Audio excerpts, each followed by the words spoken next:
English Senior November 1981. Ready? Start. Mr.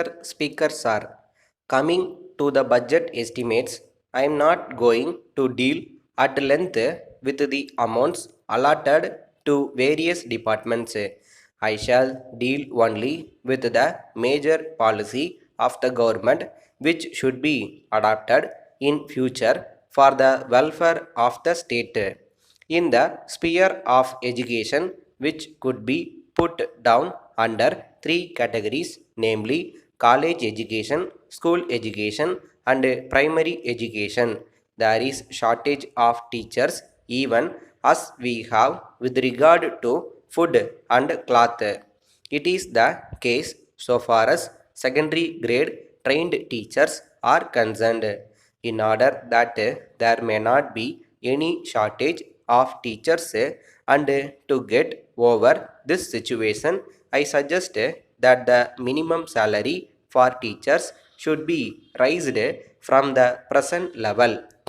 Along with the shortage of teachers, we also see there is insufficient equipment by way of building accommodation also. A suggestion has been made by some honorable members that the number of pupils to be managed by one teacher should be increased.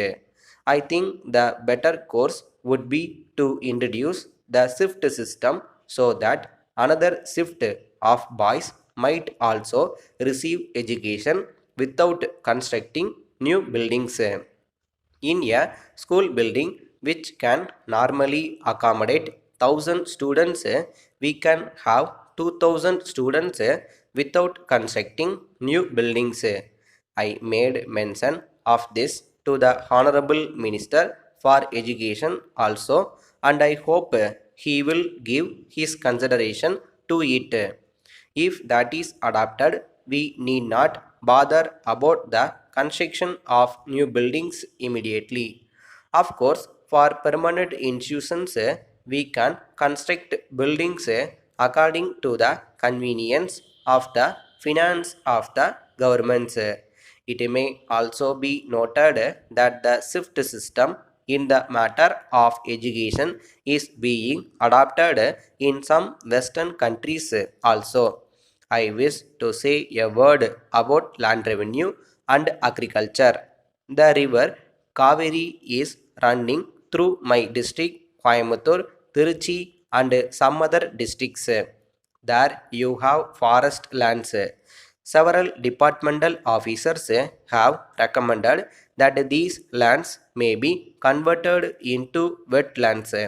It is capable of producing fine paddy every season.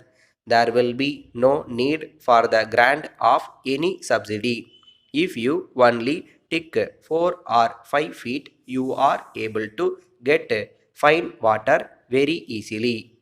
I strongly recommend to government that this may be considered immediately so that more than 10,000 acres may be brought under cultivation as wetlands.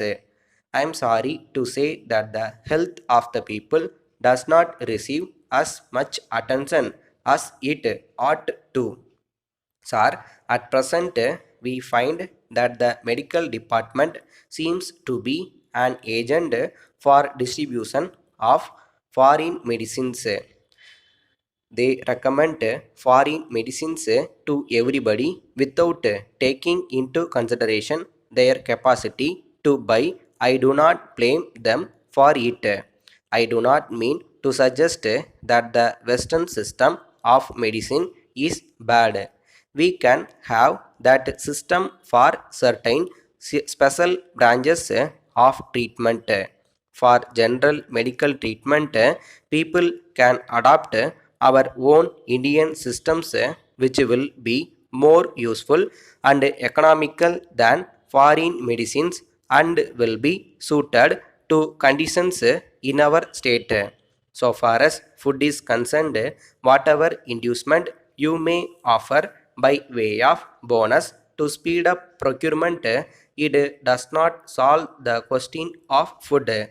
We must see that we are self-sufficient in the matter of food and we should not go about seeking food later on. The Honorable the Minister for Agriculture said that we are now living in better times. I think it is only in better times that we should concentrate our attention on the achievement of quick results. Letter dated 28th May 1981 from the General Secretary, All India Electrical Goods Dealers Association, Madras, to the Honorable Minister for Commerce, Government of India, New Delhi. Sir, we would like to bring the following to the kind attention of the Government of India for sympathetic consideration and favorable action. It is a matter for regret that the Government of India has not so far decided to lift the ban on import of high power electric motors by the members of the association during the current year. In spite of several representations made by the association, we feel sorry to inform you that no favorable orders have so far been issued in the matter. It may be pointed out in this connection that local production of this machinery is found to be quite inadequate from time to time. Hence, we are of the firm opinion that there is no other alternative except to allow import of this machinery in order to meet the increasing demand and to bring down the prices. It is an established fact that industrialization alone can help to raise the standard of living of the people of a country quickly. In the above circumstances, we earnestly appeal to the Government of India to kindly take into consideration all aspects of the matter and pass early orders to allow import of this machinery by the members of our association. Thanking you, yours faithfully. Stop.